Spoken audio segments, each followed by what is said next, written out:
ایک بار آقا دو جہاں حضور صلی اللہ علیہ وسلم مسجد نبوی میں تشریف فرما تھے تو ایک شخص ان کی بارگاہ میں حاضر ہوا اور عرض کرنے لگا، میرے اندر 4 بڑی برائیاں ہیں، دن رات انہی کاموں میں مبتلا رہتا ہوں، شراب پیتا ہوں، چوری کرتا ہوں، جھوٹ بولتا ہوں اور زنا بھی کرتا ہوں۔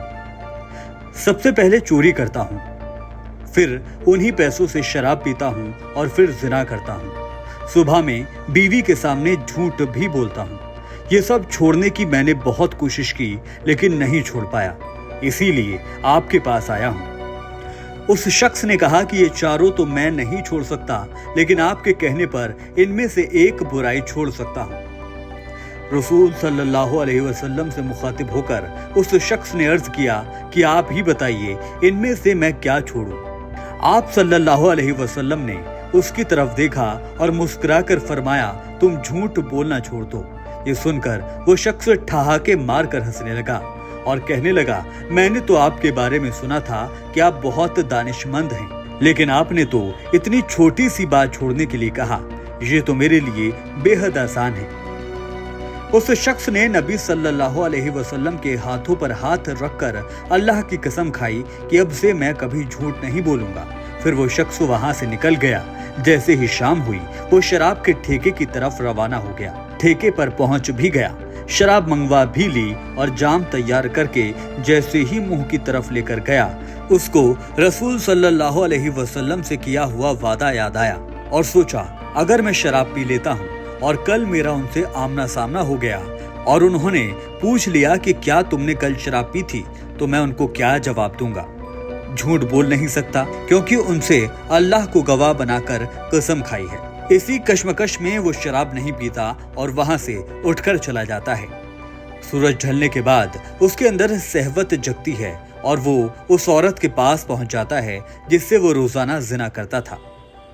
لیکن وہ شخص زنا کے لیے جیسے ہی آمادہ ہوتا ہے، رسول اللہ سے کیا ہوا وعدہ یاد آتا ہے اور سوچتا ہے، اگر کل انہوں نے پوچھ لیا کہ تم نے زنا تو نہیں کیا تو میں ان کو کیا بولوں گا؟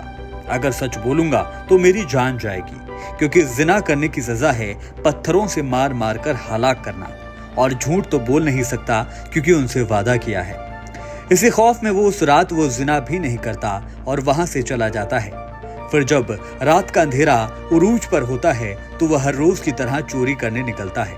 وہ چوری کرنے کے لیے گھر کے اندر داخل بھی ہو جاتا ہے، دیوار میں سیندھ بھی لگا دیتا ہے اور مال چرا کر جب وہ واپس آنے لگتا ہے تو پھر اس کو آقا دو عالم صلی اللہ علیہ وسلم سے کیا ہوا وعدہ یاد آتا ہے اور پھر وہی سوچتا ہے کہ اگر ان سے کل سامنا ہو گیا اور وہ پوچھنے لگے کہ کیا تم نے کل چوری کی تو کیا بولوں گا، کیونکہ اگر سچ بولوں گا تو دونوں ہاتھ کاٹ دیے جائیں گے، کیونکہ چوری کی سزا ہاتھ کاٹنا ہے، اور جھوٹ بولوں گا تو خدا کو کیا منہ دکھاؤں گا، کیونکہ اللہ کی قسم کھا چکا ہوں۔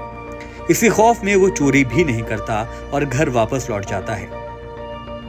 جب صبح ہوتی ہے تو دوڑتے دوڑتے حضور صلی اللہ علیہ وسلم کی بارگاہ میں حاضر ہوتا ہے اور روتے ہوئے کہتا ہے، مجھے معاف کر دیں، میں نے کل آپ کا مذاق اڑایا تھا کہ آپ نے اتنی چھوٹی سی بات چھوڑنے کے لیے بولا، لیکن اب مجھے پتا چلا کہ دراصل تمام برائیوں اور فساد کی جڑ صرف جھوٹ ہے۔ جھوٹ ہی ہے جس کے نیچے انسان تمام برائیوں کو چھپا لیتا ہے۔ اس سے حضور صلی اللہ علیہ وسلم نے فرمایا کہ بے شک تمام برائیوں کی جڑ جھوٹ ہے، اور آج ہم مسلمانوں کا یہ عالم ہے کہ لوگ بات بات پر جھوٹ بولنے لگتے ہیں۔ ان کو لگتا ہے جھوٹ بولنا کوئی بڑا گناہ نہیں ہے۔ اللہ تعالی ہم سب کو جھوٹ اور بدکاری سے بچنے کی توفیق عطا فرمائے۔